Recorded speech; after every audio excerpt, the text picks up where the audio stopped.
Let's see. Okay, Zoom, we're getting YouTube on. And I just want to give a brief announcement once we start YouTube. Hello, hello, hello.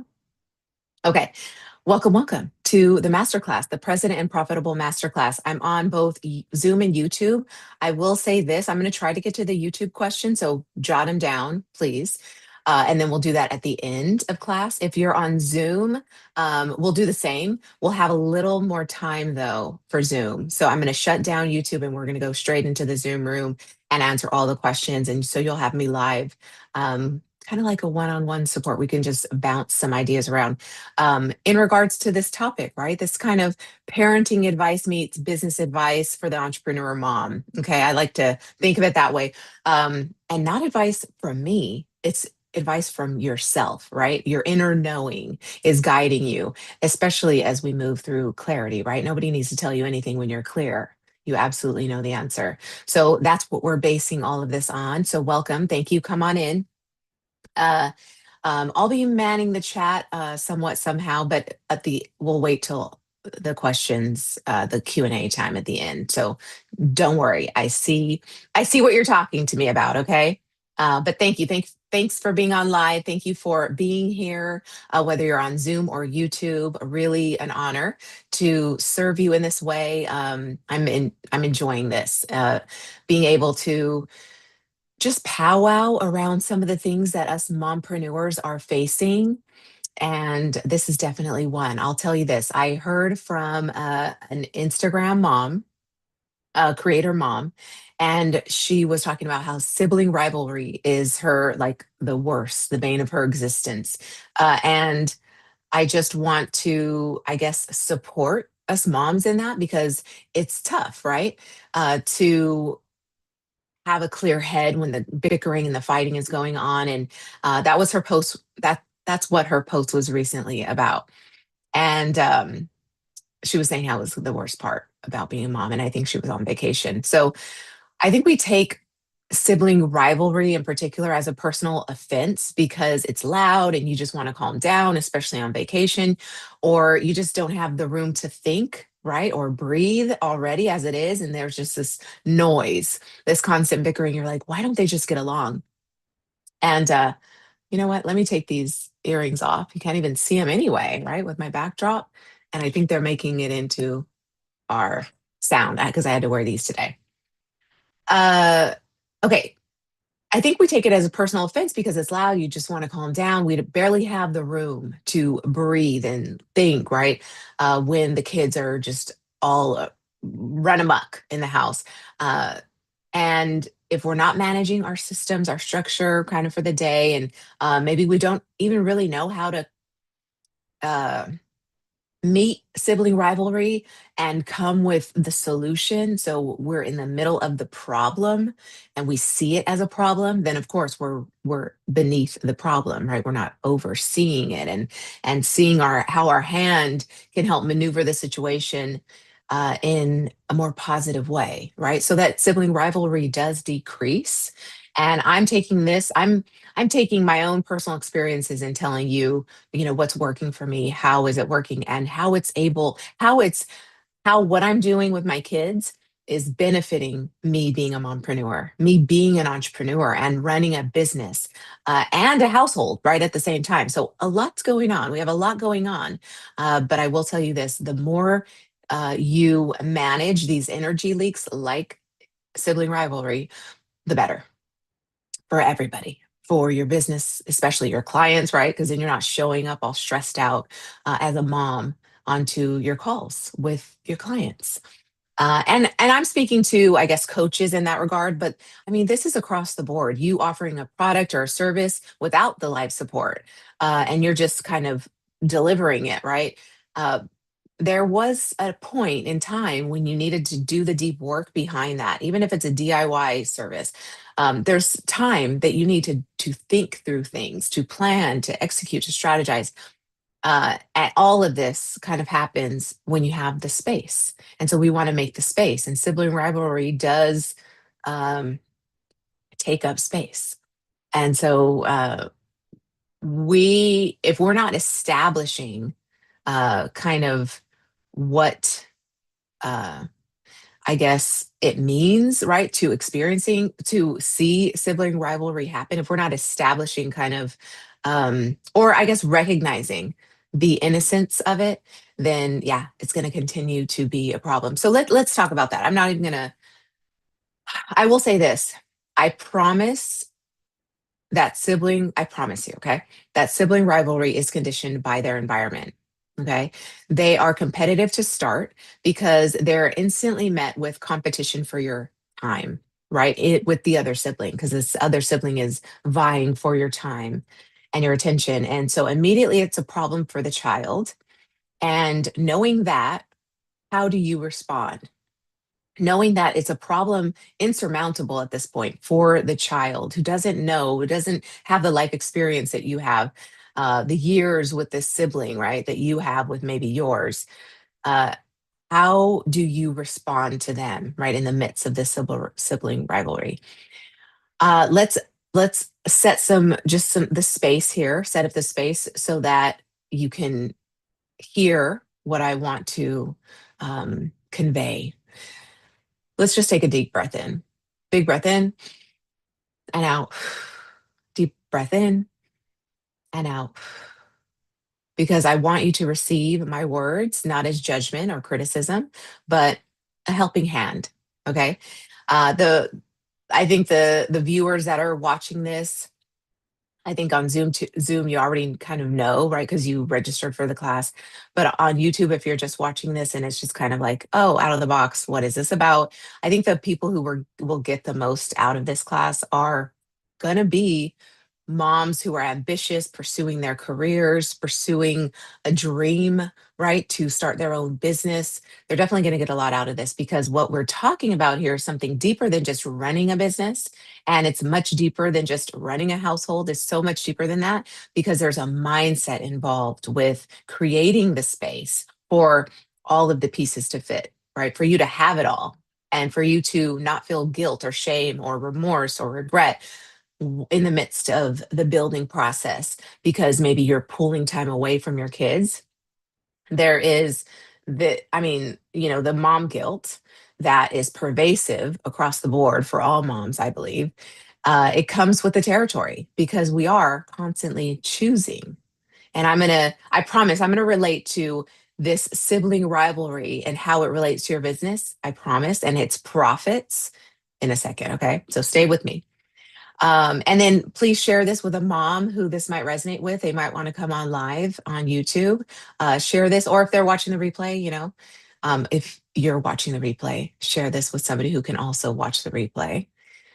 Excuse me as I just get my words together. But I definitely think breath work is how we're gonna get present, even myself. So let's do that together. Big breath in, big breath out. Right, let it just go, let it drain that breath, that tension, any anxiety you might be feeling right now. If you're rushing into this class with me and you're just leaving really stressful situation and trying to get present here, the breath will do it. Okay. And again, we're talking about sibling rivalry and how it relates to your business, profits in your business, structure, systems, organization in your business. It all is connected because you're not a mom just at home.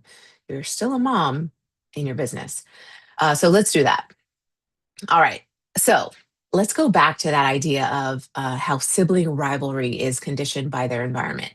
They're competitive when they see that they have to compete with their sibling for your time, mommy and daddy's time. Okay. Immediately it's a problem. And so you get to help them navigate. And so how you respond is helping them navigate this kind of big deal in their lives. And as time gets whittled away, the more babies you have, the more time is taken from them, right? It's not a bad thing. No knock on you building your family. It just is what it is. So we're just recognizing it for what it is.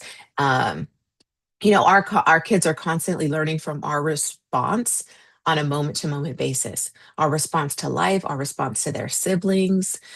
So if you punish the older one for like being the big brother or the big sister, and you're punishing them for how they're relating to their younger sibling, um, the little one is learning that this is the necessary response for this type of behavior from their sibling. And so then they begin to get frustrated and emotional around the sibling's behavior and vice versa.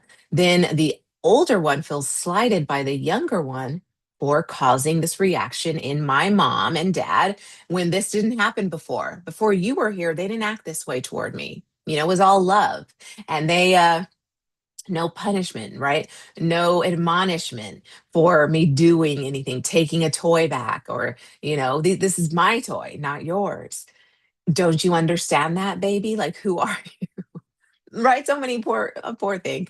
So many thoughts running through the older sibs uh mind, I'm sure, right? And the younger ones, right? And then all the little younger ones. And then it just, it compounds, right? We can recognize that, right? That it compounds the more kids we have. And that's, again, no knock on us building a family. Have as many kids as you want. Let's just kind of recognize and remember kind of what might have triggered this behavior in the first place. But not only do they have to compete for your time because you're over there nursing the baby, bottle feeding the baby, when you used to be free to follow their every whim, follow them around the house, play with them, sit down, and do whatever with them, whatever they wanted. And now not so much, right? And this change came all of a sudden. Just one day was all about them, and then now it's okay.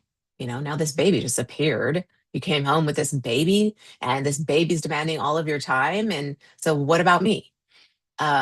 So it's something you can see, right? It's something more pervasive and more persistent than a new stuffy will fix, right? I love that parents are all about the baby bringing home a gift for the older siblings, like, hey, can I come in to the family now? And here's a gift. Thank you for letting me in. I love that they're doing that. And then from there, more work is to be done, right? Um, they're just recognizing the competition that's kind of innately in involved in the situation. At the store, you're buying stuff for the baby, like strollers and teething toys and baby purees, things that they can't eat. So now they have to compete for your money. At story time, there's less exclusivity when laying down and cuddling, right? How can all the kids fit on the one lap? So now they have to compete for your affection. Not only that, it's not available whenever they want it, right? Your affection, because you have to be fair. You have to give time to, Jackson and Johnny and Luana over there. So, justice, right? This idea of fairness just feels stupid and it sucks. Like, I don't get it. And how often are your older kids asking you to read to them, like you do with the baby, right? Read and just plop down and play with them, or slow down and rock them calm, right? Rock them to sleep, just rock them and sing to them like you do their infant sibling.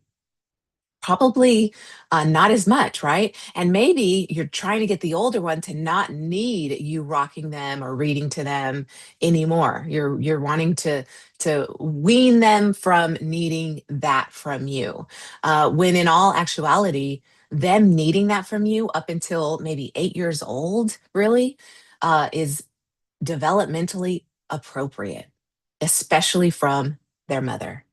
Then and if they're wanting to be rocked and babied and they're even acting like babies, unless they're 9 years old, then consider it developmentally appropriate. And if you feel the need to respond in kind and take them into your arms and rock them and do exactly as they ask, like, mama, like, rock me or read to me, more power to you. I think that is wonderful.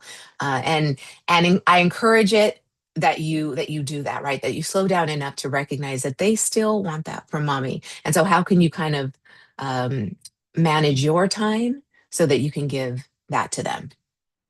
And I know, right? They're not going to get an equal amount of love and affection from mommy and daddy anymore, right? It's just it is what it is. It's the case across the board with families everywhere, and I believe this is what begets the dysfunction, right? This is how kind of how it starts, the breeding of it, and it's no fault to anybody. We're just doing our best.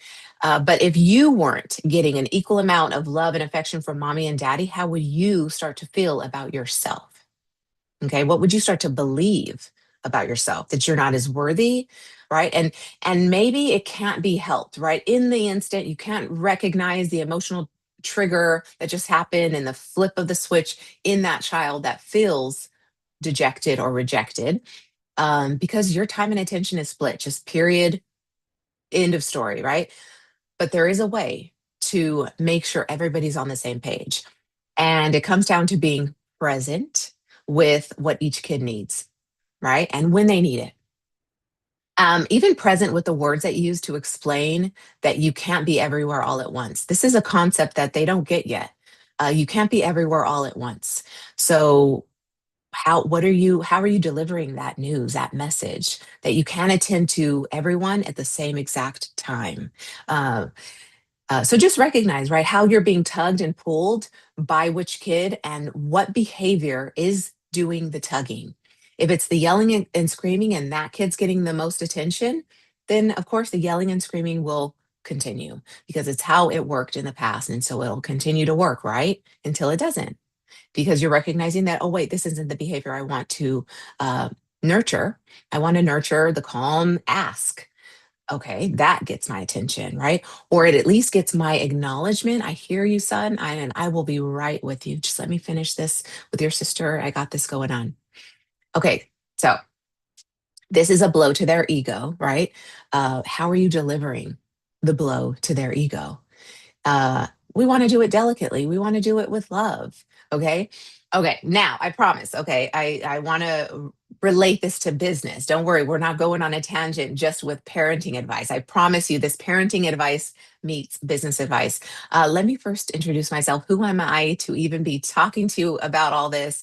I'm a single mom, solopreneur at this point. I mean, I have a small team of contractors, but since becoming a mom 6 years ago, I got down to basics. I got rid of my team. I got super simple, super lean. And I thought, let's start from scratch in a way. I often joke that my kids destroyed my business because they destroyed it kind of as it was, but on purpose. I wanted to be available to this new priority role as mother, right? It was no longer just single entrepreneur Yvette over here. It was actually like, okay, I'm mothering a life. Like, I'm bringing a life and raising a child into this world, and so that is demanding of my time.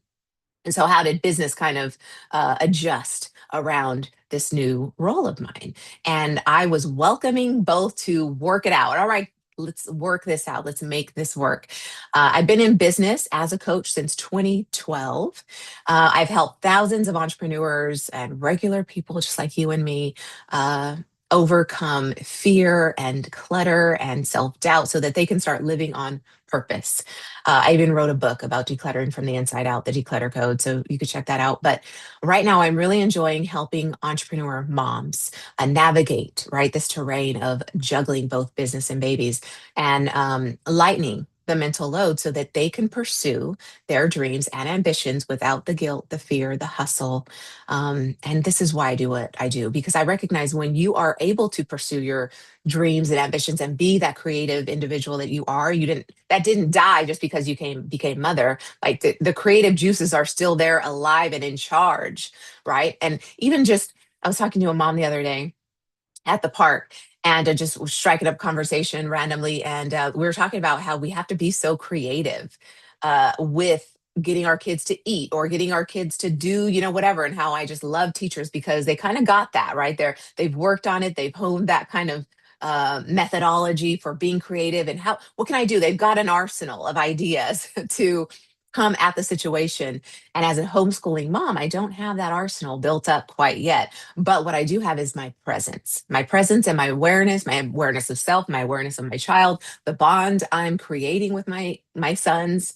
And I'm recognizing that that's doing a lot of the telling of me of how to be creative. It's when I'm just kind of spread thin, I'm scatterbrained, I'm all over the place, that I don't have access to that arsenal. Even that teacher doesn't have access to that arsenal. If anything, what they have access to is the stress it's causing, and then that's triggering a response. And so this is what I want to help you lessen. Let go of the stuff that does not matter so that you can do and focus on and be with what does matter, right? And so, how does this relate to your business, right? The sibling rivalry, it's competition. Okay, we established that. Where in your business are you competitive? Right? Just let's call it like we see it. Where in your business are you competitive with others in your industry? Where are you comparing yourself uh, and maybe your offer or your brand or how good your feed looks, right, compared to everybody else's? How good your positioning is, your pricing, all the things. How are you comparing yourself? That's competition, all right? Bred within that is a competitive spirit. So maybe you're even doubting your worth as a result of who else is in the marketplace. How might that competition also be festering amongst your clients, like maybe in a group coaching program or a mentorship program or a membership program where they're kind of able to talk amongst themselves? That's beautiful, by the way. Support that community, nurture that community, form a community within your work. I think that's wonderful. Step one, in fact. But how might this kind of these cancerous conversations of competition be bred in maybe how you're running the business, how you are pitting, one star student against the other. But competition is good. I recognize the leaderboards, the need for kind of like, hey, get this, win this prize if you do X, Y, Z. And then kind of this competition of, winning the first prize. I recognize it's good, right? It fuels your energy and your creative power. It's all good. I'm not saying competition is bad. Sibling rivalry is there for a reason too, right? It's fueling their creative juices. It's fueling their bond. Okay, believe it or not. But contrast does that. It just is what it is. Contrast. It's the difference. It's the polarity. It's kind of the duality. Seeing that there's a difference between what you want and what you don't want. That's all it is. What you want and what you don't want. It's just the universe offering you options. And it's good to get clear on that, right? What you want and what you don't want, so that you can make room for what you do want, right? Declutter, let go of what you don't want to make room for what you do. So in that case, we don't have to get rid of competition entirely, right? We just have to maybe recondition the negative charge that it has, and see it more as like, how can we be collaborative in this moment? So just like it's never too late to encourage camaraderie with your kids over competition, it's never too late to look at the marketplace and see collaboration. I mean, whatever you want to call it, and expand your welcoming arms, your openness, right? This is an extension of you and your belief, how you approach the marketplace and how you do what you do with others in the marketplace, how you join forces. What does that look like, right? Can you give them a shout out, right? Even me shouting out the other creator mom who's also an entrepreneur. She is a page turner on Instagram. I believe it's the same on YouTube. A creator mom, wonderful, wonderful mom. I love her stuff. I comment a lot on her stuff. And I love what she's doing. I love that she's bringing light. I love any entrepreneur mom for bringing light and attention to the topics that we need to think about, because us millennial moms, especially, like we're ushering kind of in a changing of the guard. It's no longer the way we were parented. We're reparenting ourselves actively and deliberately, and therefore parenting our kids in a very different way. Yeah, call it gentle parenting. I call it present parenting. We're just being more attuned to what our kids need. And maybe really honestly truly me even deeper than that, even bigger than that, the impact we're making, right, just in our household, how it's shaping the rest of the world.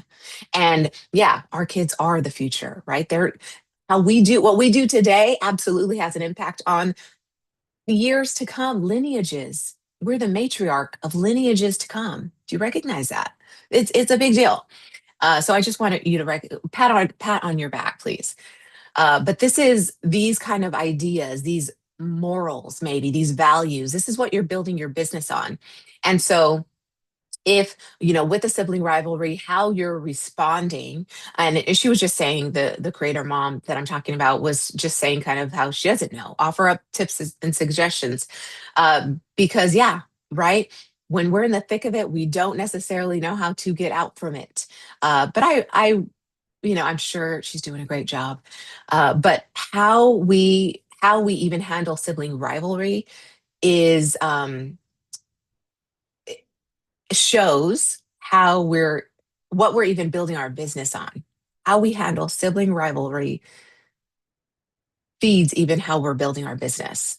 If I can say that and make the correlation here, let me help you connect the dots, because how we do one thing is how we do everything.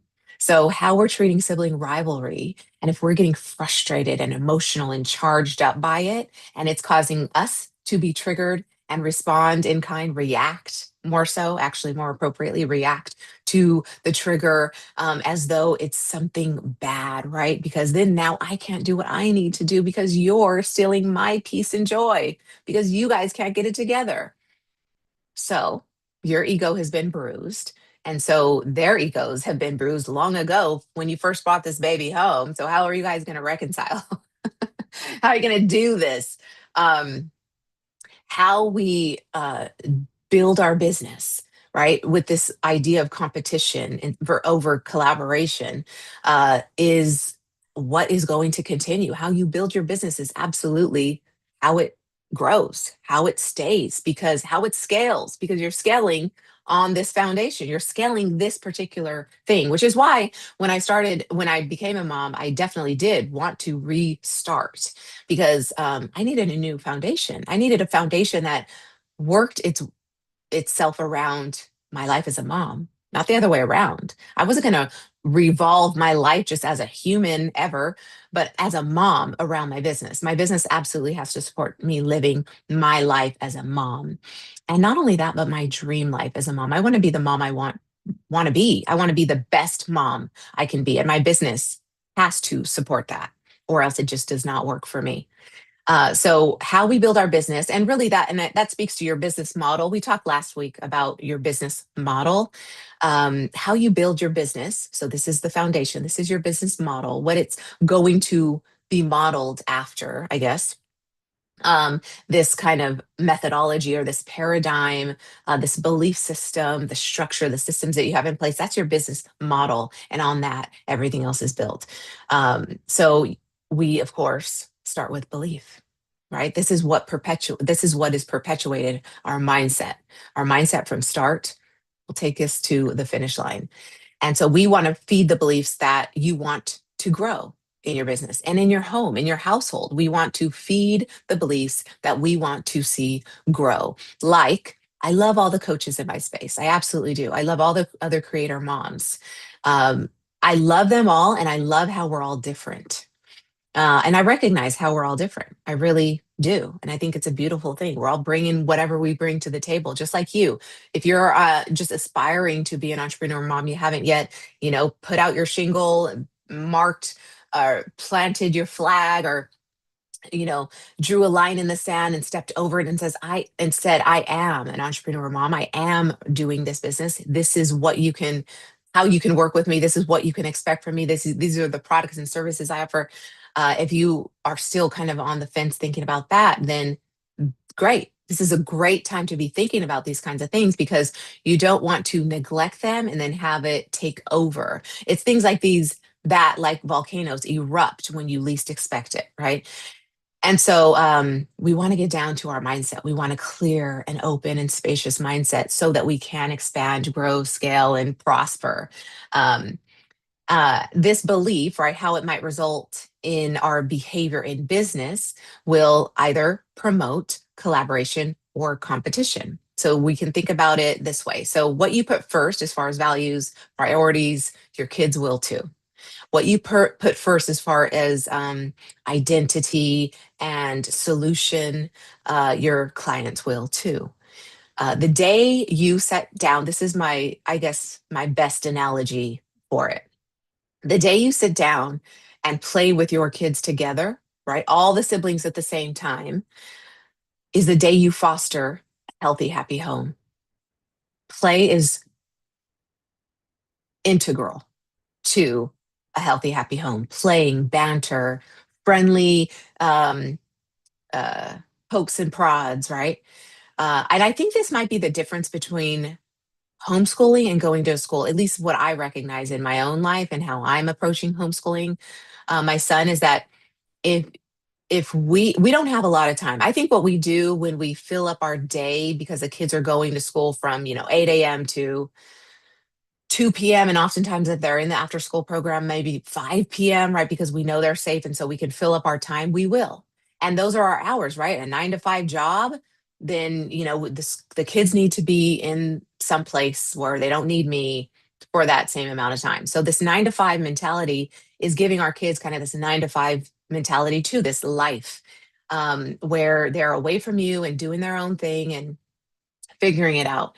Well, if you are starting their 9 to 5 life before you've established maybe that camaraderie at home, then it's kind of really hectic, right? When you pick kids up at 5 p.m. and say their bedtime is at 8 p.m., you don't have a lot of time with them.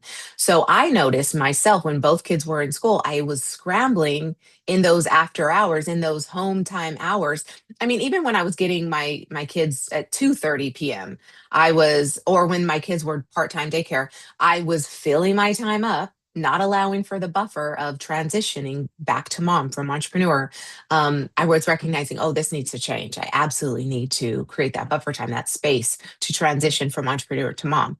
Well, it's easy to fill our time, like Parkinson's law says. If we have time to fill, we'll fill it with the task at hand. Well, if we're trying to be business owner in that time and not balancing within that time away from our kids, then we're going to scramble to keep up. It's kind of like putting the cart before the horse. You're expecting it to go, it won't go, right? The horse comes before the cart. We've got to establish kind of our rituals, routines, our household energy, the love in at home, right? First. And I know you're doing that. I know you're doing your best to do that. I know that is top of mind every single day. So kudos to you. um, it is easy though to lose sight, I guess, to get behind the ball as far as uh, how it's rolling, right? Every day we're coming home and then we're scrambling to make dinner, do homework, and then bath and then bedtime, right? We're trying to fit it all in. And so often we can feel like we're falling behind. We're not doing enough. Everything we are doing, um, just yeah, isn't enough. It's not right, right? We don't have the mindset or even the purview to see how carrying on like this is going to get us anywhere. So step back and let's talk about that. Let's talk about how we can get you to where you want to go.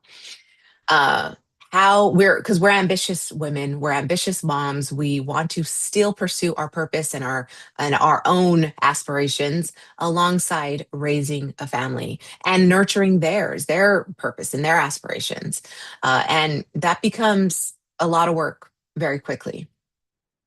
uh, it just is something to take note of, to acknowledge that while we're trying to find balance, and we're not teaching our kids how to balance because we haven't found it yet, then of course they're not going to have balance. So no, they're not going to know how to balance their emotions, balance and regulate and soothe the feelings inside, because we haven't given ourselves the time to walk through it with them. We haven't sat with them with it. Just recognize maybe whatever's being triggered within the siblings and causing the rivalry and the competition and the fighting, the bickering, and da da da da. I have to tell you what she was talking about. Um, then is something that it's just an opportunity to sit with them on, right, and talk about. This open dialogue is a beautiful, beautiful thing. What this creator mom was saying was funny was that her daughter would come crying to her because her brother was taking up her place, her spot in the ocean, right? Think about that, right? The perspective of this is fascinating.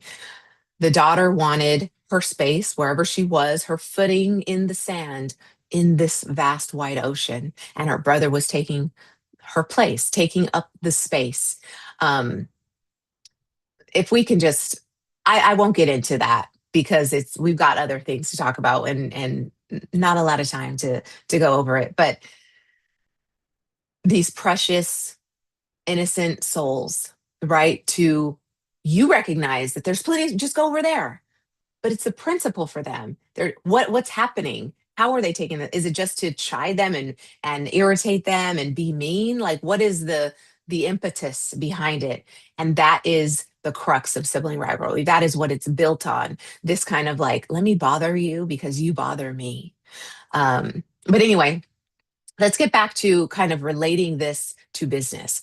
Uh, we're just going to use our approach to sibling rivalry and how kids are, uh, and we're just going to look at it really fast uh, in how you're spending your time. Okay. So, how often are you spending time playing with all of your kids at once? Okay. And modeling how they can play with each other and then slowly inching your way out of that.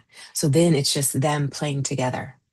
And that is definitely easier when I'm homeschooling my kids. I can foster that because I'm not so pressed to do everything here because I'm deliberately homeschooling my kids. I'm deliberately being with them. And in fact, there's schools of thought. They're teaching this stuff. They're writing books on this stuff that in this homeschooling environment, even Montessori, Maria Montessori, who built Montessori schools and Waldorf schools, and I actually the Waldorf methodology and pedagogy. I don't actually, I haven't studied that.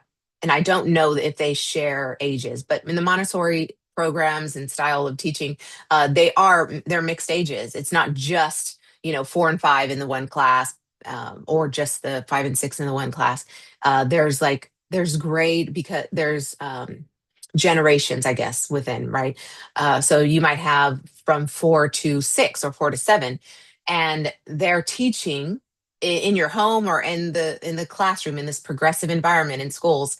The older gets to benefit from teaching the younger ones and guiding them through, and then the younger one benefits from being more bonded, and the older one imprinting on the younger one this generous nature of like, let me show you the way. And so that's why I think the parentified child does get along well with the siblings because they have to, right? They're made to parent the child because the single mom or the single dad or the working parent just can't do it all the time. So they're really calling on the older sibling to fill in some of the gaps. Okay, so anyway, you're establishing this time with the kids playing together by you first sitting down and playing with them, and then you slowly inch your way out of the picture. How often are you sitting in silence and experiencing each other's company, right? As a happy thing. It's good to enjoy each other's company and not have noise, not have TV on, and just be sitting in silence and everybody's kind of doing their own thing and say, maybe sometimes one saying, "Can I play with you?" Um, no matter what you're doing, it's a good, healthy thing, right? To play with your siblings, to sit in silence with your siblings. It's all good, right? And also to go to movies and be loud and play on the playground together. And yeah, did I say watch movies together? Right? All these iterations of their childhood being done together because we're a family, right? We don't just say we're a family and have them get it. They don't just get it. That concept, that phrase doesn't penetrate until you kind of like help them see it. And then you underline kind of this experience with, hey, because we're a family. This is, let me put a pin on it. Let me tie a bow and just kind of let you marinate on this idea that this is family right here. Just thought I'd let you know. And then how often are you encouraging conversation, right? One with the other, teaching them about not interrupting the other one, how to handle the frustration when being interrupted. How are we doing this? And going back to how I started this with, sibling rivalry is absolutely a product of the environment they're in. It's a conditioned response for sure. And sometimes it's because of how you respond to your partner, right? Your frustration. How do you respond to being interrupted? How do you respond to being neglected? How do you respond to being unappreciated or forgotten about? How do you respond to um, doing all the work, right? The unequal distribution of labor. So you're spread very thin while this person seems to have all the time in the world. And it feels unfair, right? So justice, this isn't justice. This sucks, right? This isn't fair. Am I just in this role as mother and housekeeper because this is my gender? Like, or are you going to do your part in raising this family too? So many things, right, that we could talk about. But it's so important that how we talk to even our partners, they're hearing and modeling and going to follow suit, right? This isn't just an adult thing. This is very much something that they can benefit from learning and talking and discussing with you about, right? We think that we don't need to talk to them about these adult things, right? Because um, they won't get it anyway. But trust your kids, they get more than you think they get. It's a sibling rivalry is first an energy thing. It's how they're relating to energies, and so is marriage, how you're relating to energies. And very much marriage is, baggage, how you're relating to baggage. The only baggage your kids have at this point is, you're taking my mom away from me, right? But that festers. And on that idea is built a lot of other resentments. And so you're carrying these resentments into the interaction, you with your partner, them with their sibling. And so this is a life thing, right? These conversations that get to be had with our kids are, it's a life thing. It's not just an adult thing. These quality conversations, if you don't have time, otherwise stick them in a family meeting, have a family meeting every week and throw it out there, talk about these things, right? um, Sometimes we're pitting the one kid against the other unknowingly, right? Because of how we're responding, how we're maybe what our idea of being playful is, right? We're pitting one against the other because, look at what he said to you, and we're playing sports announcer, and that's the point of a sports announcer. Their job is to create the division and the divide between the two teams and call out what this team did and how that might have slighted the other team and what that caused, right, in terms of the rift and this long going battle between the two rival teams, right? This is the sports announcer's job. They get the people interested and they're competitive, and the listeners want that intensity, right? And so the sports announcers are meant to feed that energy. They're in fact paid to feed that dynamic and that divide. Okay. We as parents get to just be referee. We get to call it like we see it. We get to just call the offenses and say, oh, you hurt that person. Oh, I got to step in here because now you're hurting the other person. You're hurting the other team. And we just get to play referee. It's not, we just want to make sure nobody gets hurt. It's not us, all the time. Of course, when we're all talking and we all know that everybody's developmental and cognitive level is aligned, and they'll get sarcasm and they're not going to feel offended if we say that thing because so and so had a good, oh, that's a good one. And then, the other kid is kind of like, oh, burn. And what do you do in that? How are they reacting to uh, everybody ganging up on them, right? We making the space for how somebody might be hurt in that interaction, to recognize that is also important because this is your parenting time. You're not off the hook for being a parent just because you guys are playing. So we just want to make sure everybody's safe. We're just refereeing here, right? The ball went out of bounds. You hit your sister. We're gonna you're off the rails. You're all over the place. Let's maybe we don't even say off the rails, but you get me. And you called them a name, or you went against the rules, and you're saying really hurtful things right now. So let's cool the jets here. I don't stand for that as a mother, as a parent. So I got to call it. Right, let's reset here. And oftentimes I'll take one of my sons and we'll reset together. We'll breathe because whew, I just know what's going on here. Now I'll model it. I'll model the behavior. We're gonna just reset. And so now I can take my son and sit and reset. And it is like, oh, okay, I know what we're doing. I'm not fighting mom because she's holding me. Like, I recognize this is my chance to reset and I'm all for it. Let me see, what time are we at? I'm just going on and on. Uh, how are we here with our time? Okay. All right. So yes, let's start to wrap it up. Thank you. I see what's coming through on the in the chat, and we are going to take those questions. And if I answered them, I'll just kind of we'll go through. And again, the Q&A is happening inside the Zoom room. So uh, come on Zoom with me and we can get to your question if I don't have time within this YouTube hour. I do want to just close us out. I want to give you some food for thought, a little activity that you can apply immediately to this idea and this concept within your home. And you can apply it right now, today, something simple. So that you can, get back to living your best life, get back to being the best entrepreneur mom you can be. We are having something urgent just to let you know. We are closing the doors on the cohort, right? This cohort being built right now for the Mastermind for Entrepreneur Moms. It closes actually Thursday, August 20th. So if you want to submit your application to be considered for this cohort, please do so. I'll include the link below. I'll actually share my screen on what you could see when you do click the link, so that there's no confusion there. So the Mastermind for Entrepreneur Moms, what you want to do is first watch this quick video. It's about 30 minutes. Watch this video so you know what to expect, because what you want to do is apply now. You're going to apply now, fill out the application, and this is for the Mastermind in particular. There's other things that you can apply to work with me on, but right now, how I'm working, how you can get quicker access to me is inside this cohort, inside the Mastermind for Entrepreneur Moms. So you're going to want to apply now for that mastermind.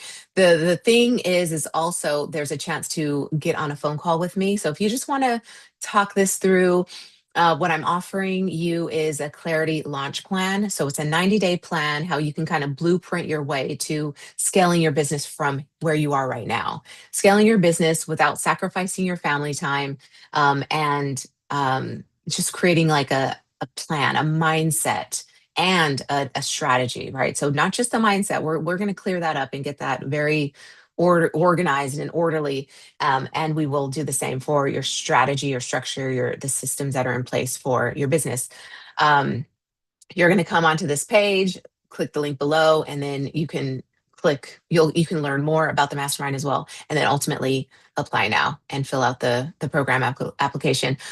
We are doing some screening for this, for who is, I guess, getting on a call with me, just so that we're making sure we're all on the same page. I want to make sure that you know what we're doing on the call. We're not only doing the clarity launch plan, but we're also talking a little bit about the mastermind, if that's something that you even kind of see yourself doing. Because I want you to feel supported. If we walk away and we're like, okay, not a good fit right now for the mastermind, then we absolutely can make time to do the launch plan in 25 minutes. Believe it or not, we can do all that. So book a call with me. You're going to do it that way on this page. Apply now is how you apply for the mastermind, and also book the call with me. You're going to get an email to book the call. Like I said, we're doing a little bit of screening. So how you fill out the application matters, because it shows me that you're actually interested in, getting on a call with me, and then you'll get the link to book the call. Okay. So you're not just a bot, you're actually a human and you're actually wanting to build a business as an entrepreneur mom and not sacrifice, you having a family and being present with your family. We're talking profit and presence. Okay. So both, you don't have to choose. You can have both. Okay. So get onto that page, and let's see. Let me stop the share here. Okay. So now let's just wrap things up. And then we'll get into Q&A, and I'll let YouTube go onto the rest of your day. If that wasn't clear, let me know. Just jot that in the YouTube chat so that I can get to your question before I head over to Zoom. The link is already below for YouTube. I'm just making sure I'm crossing off my checklist here. Okay, so we got that clear. So if you have any questions on the process to work with me, YouTube, fill it in the chat. I will get to that right now. Before I let you go, if really none of the above matters or is important to you right now, if you're not even, this isn't even in your purview or in your immediate concern, then just, we can end here, and please just like and subscribe to the channel. You'll be notified of all the rest of the live classes that we do like this. And in fact, you'll be notified of when we're going to go live so that you can't, or you'll be notified on my email list actually. So I will say that if you're on my email list, this is how you're going to get access to getting into the Zoom room with me so that we can have a live chat like this after we end the masterclass. We're going to go into the live Q&A. On my email list is how you can register for that. And so I'll also include, I should probably do that so you can get on the email list. But yeah, if you're ready to be out, then please like and subscribe, share this with a friend. I will see you next time. Your support does mean a lot to me, so thank you. It's a way to just say, hey, this resonated with me. So I really do appreciate you doing that. And then if you do like and subscribe, please turn on notifications, and this is how you'll be notified of a live that's coming up. Okay, so that's a great way to do that. Now, the food for thought. So when you think about and then we're going to wrap. Don't worry. When you think about, sibling rivalry, how it relates to business, this idea of competition, it absolutely is one of just reframing and reprogramming, reconditioning the mind to think collaboration, right? Same for our kids. How can we collaborate here? How can we work together? Where's the camaraderie? And the trust, right? It boils down to trust. So, where are you not trusting yourself? Where are you not trusting yourself to call it like you see it with your kids? Where are you not trusting yourself in business to make the big, bold moves? And just recognize that. Like, whoa, am I hiding around? Am I hiding behind some fear because I don't trust that I'll know what to do when I met with this obstacle, right, in my business? Or I don't trust myself to overcome, to rise to the challenge, things like that. So just note that. And if it feels good to journal on that, I would absolutely offer up the prompt: where am I not trusting myself? And I know that sounds like a very roundabout thing when we're talking competition, right? Collaboration, right? This is the point, right? You made, Yvette. You'll see. I just invite you to journal on that. Maybe at least one page of journaling on that idea, and you'll absolutely make the connection yourself on how this relates. And then if you want to get on a call and you're like, I didn't get that, Yvette. That went way over my head. Let's talk about that some more. This idea of competition and trusting myself, then book the call with me. Okay. All right. So that'll wrap for us. YouTube, thanks for being on with me. And I will see you next time. Please like, subscribe, share, and we're out. Okay, Zoom, you stay with